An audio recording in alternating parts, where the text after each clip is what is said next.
بسم اللہ الرحمن الرحیم۔ السلام علیکم ورحمۃ اللہ وبرکاتہ۔ آج ہم جرنیلی صحابہ کے سلسلے میں جس شخصیت کا ذکر کرنے جا رہے ہیں وہ ہیں حضرت عبداللہ بن حذافہ رضی اللہ تعالی عنہ۔ مورخین لکھتے ہیں کہ شاہ امم سلطان مدینہ صلی اللہ علیہ وسلم کا خط لے کر شاہ ایران کے دربار میں قلندرانہ انداز میں داخل ہونے والا مرد مجاہد حضرت عبداللہ بن حذافہ ہی تھا۔ سلیم الفطرت، شریف النفس، ظریف الطبع، ذہین و فطین، فہیم و عقیل، خوش اقلاب و خوش اطوار، شیریں کلام و سحر البیان، گلیمی فقیری میں سرمایہ سلطانی رکھنے والا، بعروب و باوقار صحابی جس نے قیصر و کسریٰ کے دربار میں جرأت و شجاعت کا مظاہرہ جان ہتھیلی پر رکھ کر کیا، جس سے دربار کے تمام حاشیہ نشین بدانداز رہ گئے، جس کی ظرافت و خوشطبعی سے مجلس کشت زعفران بن جاتی۔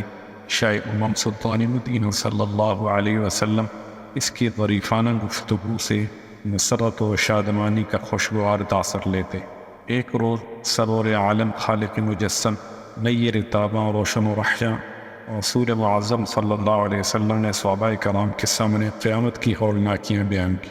قیامت کے دن پیش آنے والے حالات کا سن کر سب کے دل کانپنے لگے، آنکھوں سے آنسو جاری ہو گئے، پورا مجمع زار و قطار رو رہا تھا۔ قیامت کا بیان ختم ہوا، رسول اقدس صلی اللہ علیہ وسلم نے ارشاد فرمایا، اگر کسی کے دل میں کوئی سوال ہو تو پوچھ لے۔ حضرت عبداللہ بن حذافہ رضی اللہ عنہ نے افسردہ ماحول میں خوشگوار تبدیلی پیدا کرنے کے لیے ایک انوکھا سوال کیا، عرض کی، یا رسول اللہ صلی اللہ علیہ وسلم، میرا باپ کون ہے؟ آپ نے ارشاد فرمایا، تیرا باپ حذافہ ہے۔ اس سوال جواب سے غم میں مبتلا محفل کشت و زعفران بن گئی۔ حضرت عبداللہ بن حذافہ رضی اللہ عنہ کی والدہ کو جب اس سوال کا پتہ چلا تو بہت زیادہ کبیدہ خاطر ہوئی، اور اس نے اپنے بیٹے عبداللہ سے ناراضگی کا اظہار کرتے ہوئے کہا، یہ کوئی سوال تھا جو تو نے رسول اقدس صلی اللہ علیہ وسلم سے کیا؟ کیا تجھے معلوم نہ تھا کہ تیرا باپ کون ہے؟ یہ بھی بلا کوئی پوچھنے کی بات تھی؟ حضرت عبداللہ بن حذافہ رضی اللہ عنہ نے اپنی اماں جان سے مؤدبانہ انداز میں عرض کیا، اماں جان ناراض نہ ہو، میں نے جب دیکھا کہ میرے ساتھی زبان رسالت میں آپ سے قیامت کے واقعات سن کر غمزدہ ہیں تو میں نے یہ انوکھا سوال صرف اس لیے کیا کہ مجموعہ کشت زعفران بن جائے۔ میرا یہ سوال سن کر خود رسول اقدس صلی اللہ علیہ وسلم بھی مسکرانے لگے۔ آپ کی مسکراہٹ پر میں قربان، آپ کی طبیعت میں خوشگوار تاثرات پیدا کر کے مجھے دلی راحت نصیب ہوئی۔ اماں جان، اور یقین کیجیے میرا اس کے علاوہ اور کوئی مقصد نہ تھا، میں نے تو صرف یہ چاہا کہ اہل مجلس کا غم ہلکا ہو جائے۔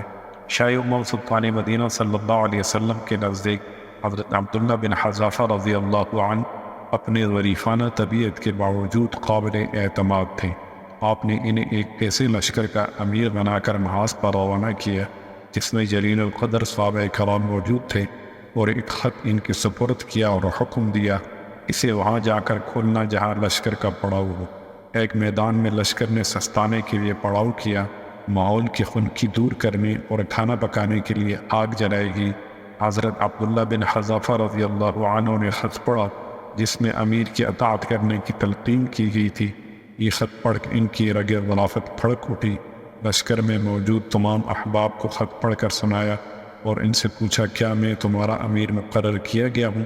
سب نے بیک زبان ہو کر کہا، کیوں نہیں، آپ ہمارے امیر ہیں۔ آپ نے پوچھا، کیا امیر کی اطاعت کا آپ سب کو حکم نہیں دیا گیا؟ سب نے کہا، کیوں نہیں، ہم آپ کی اطاعت کے پابند ہیں۔ آپ نے کہا، میرا حکم ہے تم سب اس جلتی ہوئی آگ میں چھلانگ لگا دو۔ یہ حکم سن کر سب ایک دوسرے کی طرف دیکھنے لگے۔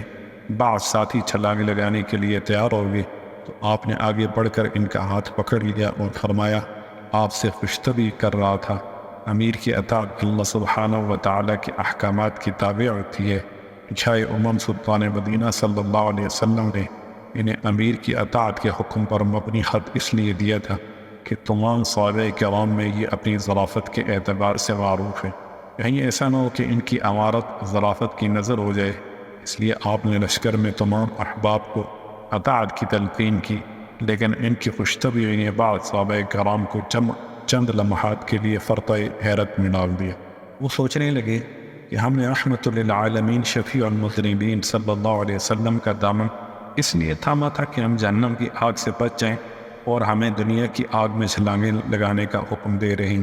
لیکن جب امیر لشکر نے آگے بڑھ کر اظہار خیال کرتے ہوئے اپنا مدعا بیان کیا تو تمام احباب لشکر مسکرانے لگے، سب کی پریشانی خوشی میں بدل گئی، ماحول میں مسرت و شادمانی کی ایک خوشگوار لہر پیدا ہو گئی، ہر کوئی اپنے امیر کی خوش مزاجی پر مسکرانے لگا۔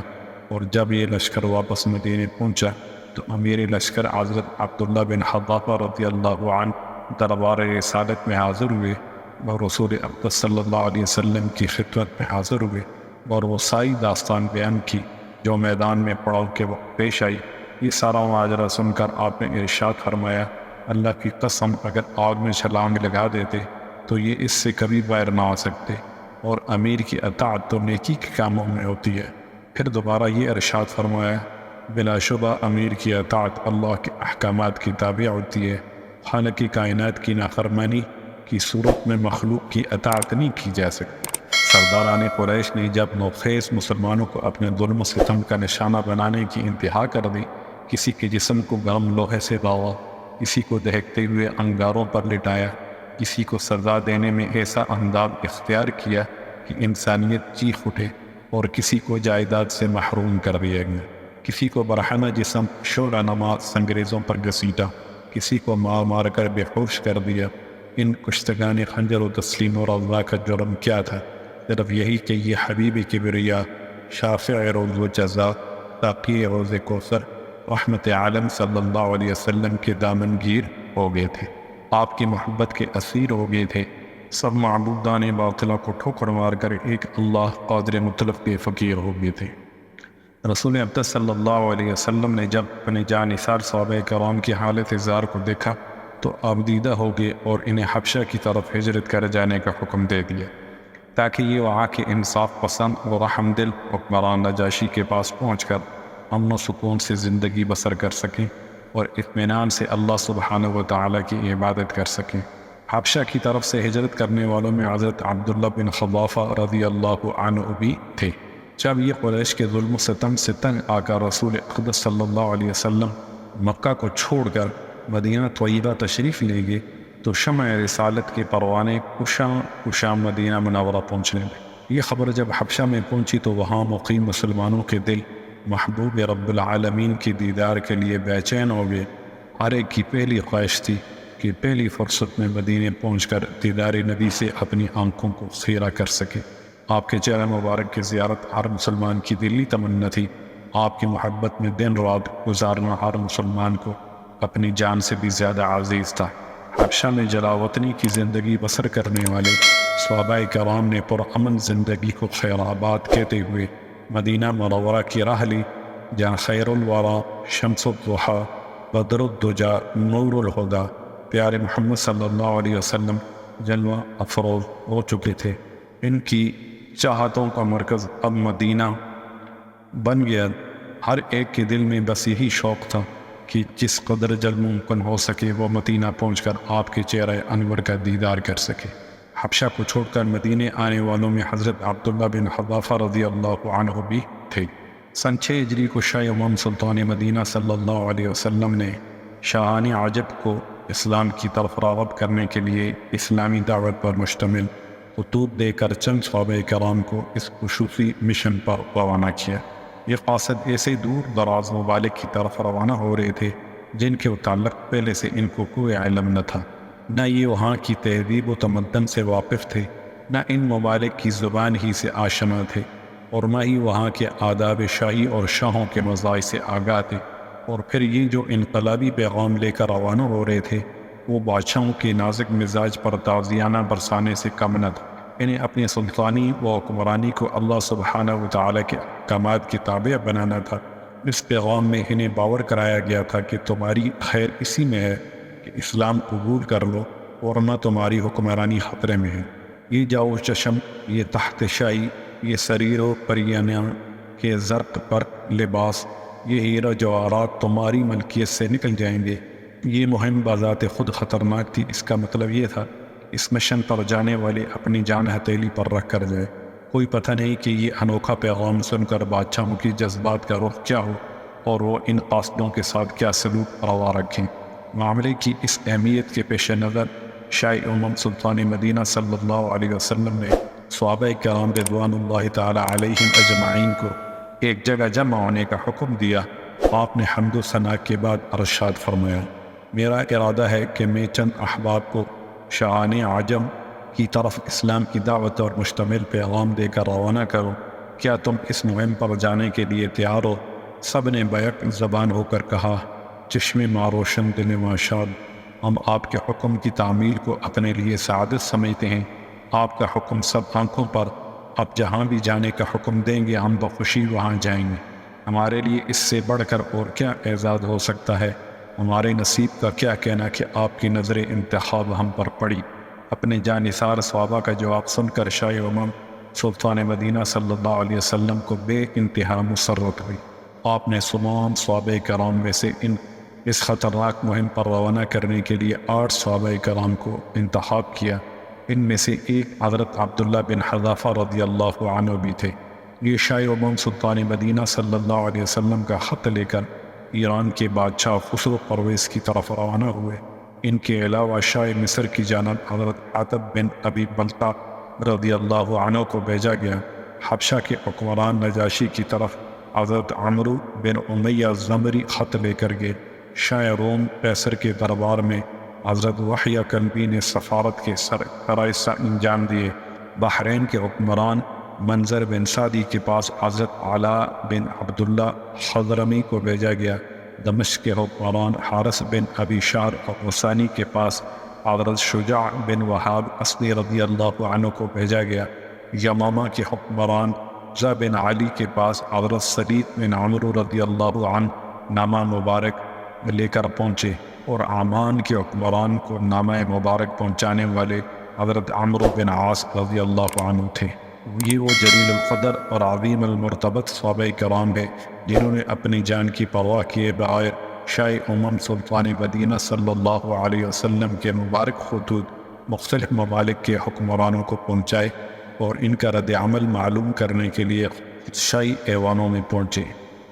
اس داستان کے بطل جلیل حضرت عبداللہ بن حذافہ رضی اللہ عنہ شاہ ایران خسرو پرویز کے دربار میں اس حالت میں پہنچے کہ ایک معمولی سی چادر زیب تن کی ہوئی تھی جو اس دور کے جفاکش عربوں کی سادگی کا مظہر تھی۔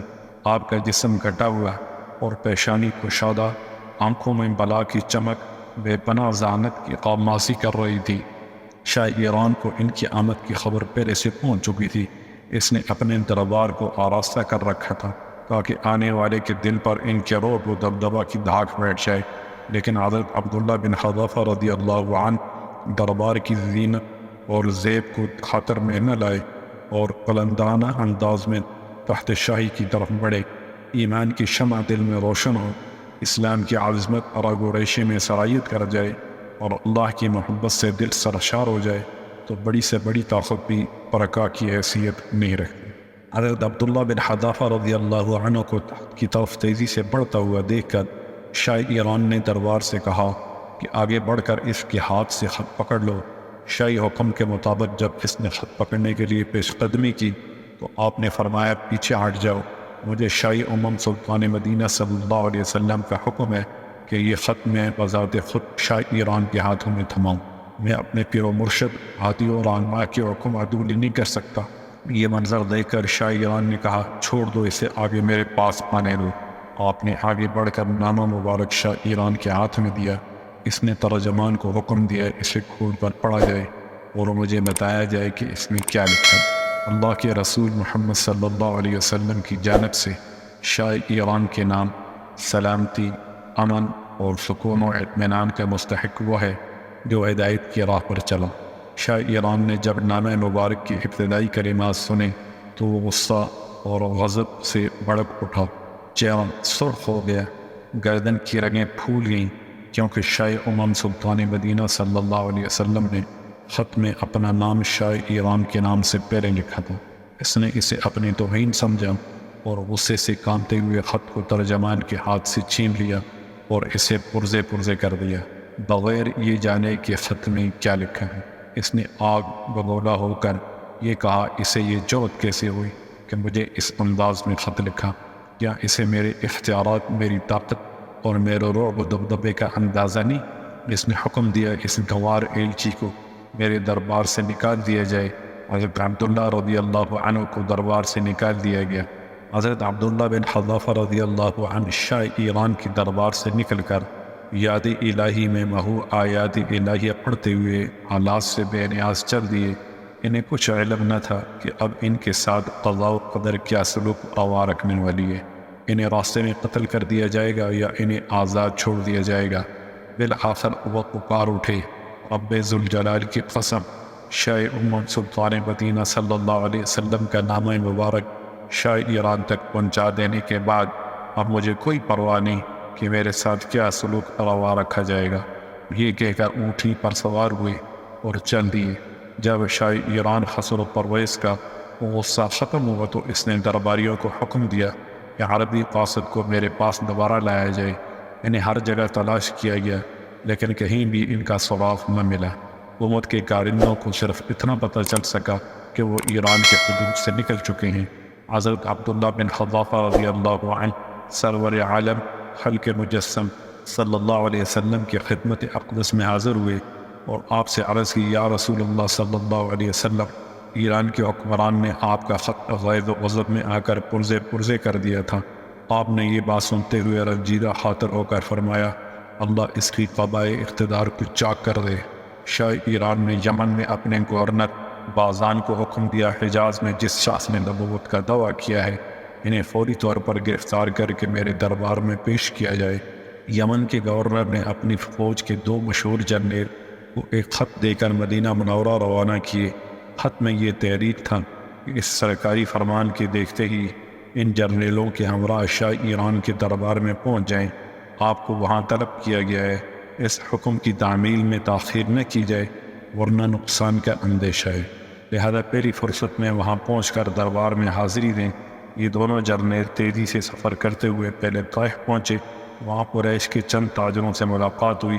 ان سے دریافت کیا کہ اس نام کا شخص اس وقت کہاں ہوگا، ہمیں اسے گرفتار کر کے شاہ ایران کے دربار میں پیش کرنے کا حکم ملا ہے۔ قریشی تاجروں نے بتایا کہ یہ شخص اس وقت یثرب میں آباد ہو چکا ہے، آپ وہاں پہنچ کر اپنا مقصد حاصل کر سکتے ہیں۔ قریشی تاجروں کو جب یہ پتہ چلا کہ یہ جرنیل مسلمانوں کے مقتدا و پیشوا کو گرفتار کرنے جا رہے ہیں تو یہ خوشی سے پھولے نہ سمائے۔ شاداں و فرحاں مکہ پہنچ کر سرداران قریش کو مبارکباد دیتے ہوئے کہا، خوش ہو جاؤ، اب تمہارے دل کی مراد پوری ہونے والی ہے۔ اب شاہ ایران کی محمد صلی اللہ علیہ وسلم سے ٹھن گئی ہے اور اسے گرفتار کرنے کے لیے حکومت ایران کے نمائندے یثرب پہنچ چکے ہیں۔ اب اس کی طرف سے خطرے کا کوئی اندیشہ نہیں۔ یمن کے گورنر بازان کے یہ دونوں نمائندے مدینہ پہنچے، رسول اقدس صلی اللہ علیہ وسلم سے ملاقات کی اور سرکاری خط آپ کے سپرد کرتے ہوئے کہا، شاہ ایران نے ہمارے حکمران بازان کو یہ حکم دیا ہے کہ آپ کو گرفتار کر کے اس کے دربار میں پیش کریں۔ ہمیں اس لیے بھیجا گیا ہے کہ آپ کو پکڑ کر اس کے حوالے کر دیں۔ اگر آپ ہماری بات مان لیتے ہیں تو اس میں آپ ہی کا بھلا ہے، اور اگر آپ نے ہمارے ساتھ چلنے سے انکار کر دیا تو جان لیجئے کہ شاہ ایران کا جاؤ جلال ہیبت ناک ہے اور اس کی گرفت بہت مضبوط ہے۔ وہ اس پر پوری قدرت رکھتا ہے کہ تمہیں اور تمہاری قوم کو ہلاک کر دے۔ شاہ سلطان مدینہ صلی اللہ علیہ وسلم نے ان کی بچگانہ باتیں سن کر مسکراتے ہوئے ارشاد فرمایا، آج تم اپنے قیام گاہ میں آرام کرو، تم ہمارے مہمان ہو، کل دیکھا جائے گا۔ دوسرے دن تیار ہو کر آپ کے پاس آئے اور پوچھا کہ کیا خیال ہے، کیا ارادے ہیں، کیا بخوشی شاہ ایران کے دربار میں پیش ہونے کے لیے تیار ہیں؟ ان کی بات سن کر آپ نے جلالی انداز میں ارشاد فرمایا، کون کسرا، کون شاہ ایران، کان کھول کر سن لو، وہ تباہ و برباد ہو چکا ہے، اس کے بیٹے نے اسے قتل کر دیا ہے۔ دونوں جرنیل یہ ناگہانی خبر سن کر ورطہ حیرت میں پڑ گئے اور خوف و ہراس کے ملے جلے جذبات سے شاہ سلطان مدینہ صلی اللہ علیہ وسلم کے چہرہ انور کی طرف ٹک ٹکی لگا کر حیرت کی تصویر بنے ہوئے دیکھنے لگے۔ دونوں جرنیل پوچھنے لگے، جو کچھ آپ کہہ رہے ہیں کیا یہ ہولناک خبر ہم اپنے حکمران بازان تک پہنچا دیں؟ آپ نے ارشاد فرمایا، ہاں یہ سچ ہے، اس کے ساتھ ساتھ یہ بھی اسے بتا دینا کہ دینی اسلام کا دائرہ کیسرا کی سلطنت تک پھیل جائے گا اور تم اسلام قبول کر لو تو ہم وہ سبھی کچھ تمہارے حوالے کر دیں گے جو اب تمہارے پاس ہے۔ گویا اس صورت میں تمہاری حکمرانی اپنی قوم پر بدستور قائم رہے۔ یہ دونوں نمائندے رسول اللہ صلی اللہ علیہ وسلم سے رخصت ہو کر بازان کے پاس پہنچے اور اسے یہ خبر سنی۔ اس نے سن کر کہا، حضرت محمد صلی اللہ علیہ وسلم کی یہ بات سچ ہو تو پھر ان کے نبی ہونے میں کوئی شبہ نہیں، لیکن اگر یہ بات صحیح ثابت نہ ہوئی تو پھر ہم ان کے متعلق جو رائے قائم کریں گے وہ تم دیکھ لو۔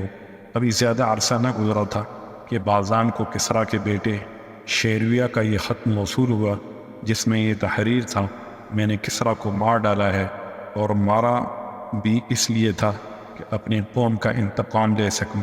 اس نے اپنے عہد اقتدار میں میری قوم کی شرفاء کا قتل عام شروع کیا تھا۔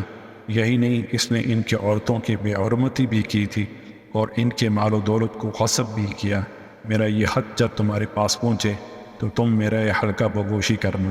بازان نے شیرویہ کا خط جب پڑھا تو خط کو ایک طرف پھینک دیا اور حلقہ بگوش اسلام ہو گیا، اور اس کے ساتھ بلاد یمن کی تمام فارسی النسل باشندے بھی مسلمان ہوئے۔ یہ تو حضرت عبداللہ بن حذافہ رضی اللہ عنہ کی فارس کے بادشاہ کیسرا کے ساتھ ملاقات کی دلچسپ داستان ہوئی۔ قیصر روم کے ساتھ ان کی ملاقات کی تفصیلات اس طرح ہیں۔ قیصر روم کے ساتھ آپ کی ملاقات کا واقعہ حضرت عمر بن خطاب کے دور خلافت میں پیش آیا۔ یہ بھی ایک عجیب و غریب داستان ہے۔ سن 19 ہجری میں حضرت عمر بن خطاب نے جنگ کے لیے مجاہدین اسلام کا ایک لشکر روانہ کیا جس میں حضرت عبداللہ بن حذافہ رضی اللہ عنہ بھی شریک تھے۔ شاہ روم کے پاس لشکر اسلام سے متعلق برابر خبریں پہنچ رہی تھیں اور اسے معلوم تھا کہ مسلمان پختہ حوصلے، سچائی کے خوگر اور رائے خدا میں اپنی جانیں نثار کرنے کے جذبے سے سرشار ہیں۔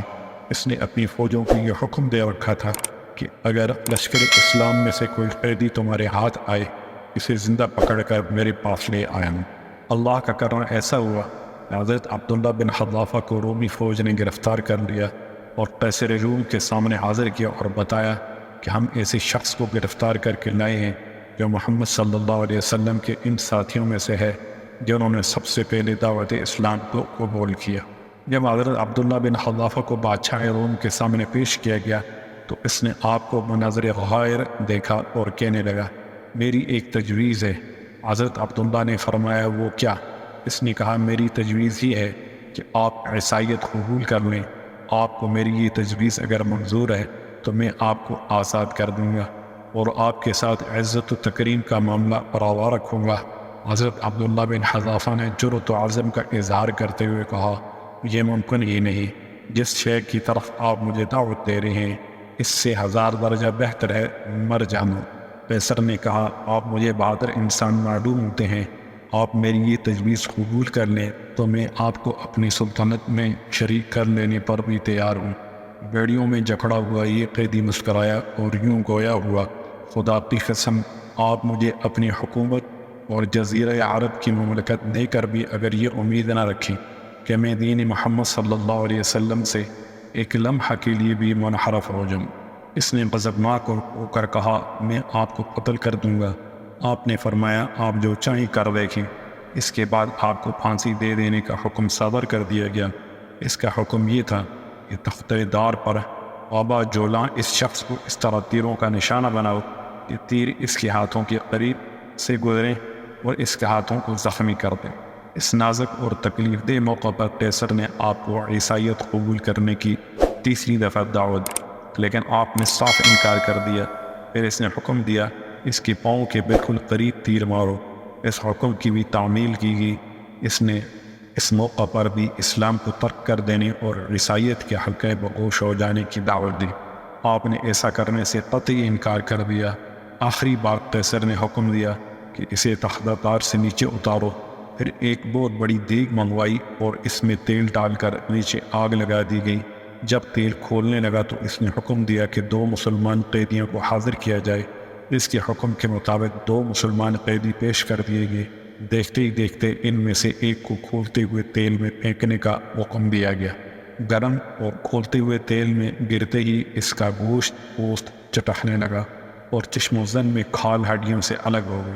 اس کے بعد وہ حضرت عبداللہ بن حذافہ کی طرف متوجہ ہوا اور کہنے لگا، اب بھی موقع ہے، عیسائیت قبول کر لو۔ تو آپ نے پہلے سے بڑھ کر دعوت کو ٹھکرا دیا۔ جب قیصر حد درجہ مایوس ہو گیا تو اس نے چاروں ناچار انہیں بھی کھولتے ہوئے تیل میں پھینکنے کا حکم دے دیا۔ جب آپ کو تیل کے پاس لایا گیا تو آپ کی آنکھوں سے بے اختیار آنسو ٹپک پڑے۔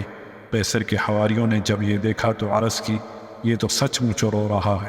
اس نے گمان کیا شاید اس تکلیف سے گھبرا گیا ہے، اسے میرے پاس لاؤ۔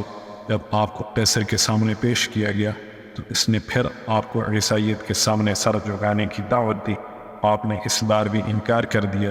اس نے تعجب سے پوچھا، ارے یہ بات تھی تو تم رو کیوں رہے تھے؟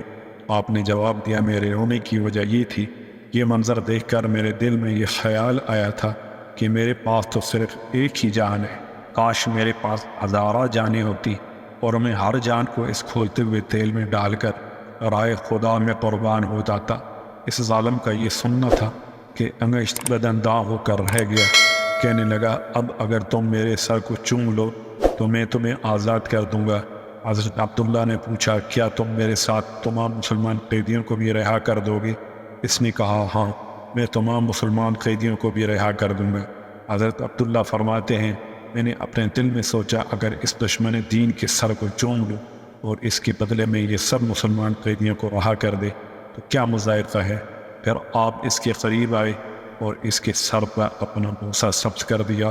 قیصر روم نے حسب وعدہ حکم دیا کہ تمام مسلمان قیدیوں کو جناب عبداللہ بن حذافہ کے سپرد کر دیا جائے تاکہ وہ ان کو ساتھ لے جائیں۔ رہائی پا کر حضرت عبداللہ بن حذافہ سیدھے حضرت عمر بن خطاب کی خدمت میں حاضر ہوئے اور آپ کو یہ سارا ماجرا تفصیل سے کہہ سنایا۔